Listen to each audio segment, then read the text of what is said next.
आको कस्तो आयो आकाश नरे चाहिँ हेन्सम निक्लिनु पर्यो है पिङ खेल्ने त जस्तो सिकेको छ रे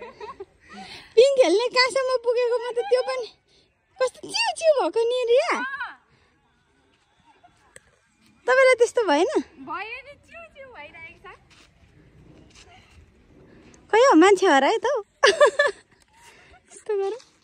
यस्तो गर्दा चाहिँ आउँदो रहेछ मुटु नै दुख्छ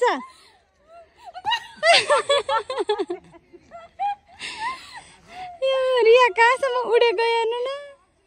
कस्तो राम्रो मौसम कस्तो मजा आएको नि मलाई त मजा आउँछ तपाईँ खेल्नु नि मलाई के थाहा हो यस्तो साह्रो खेल्नु हुन्छ नि हामीले आउँदैन माथि पुग्यो हेर अब त डर लाग्छ कि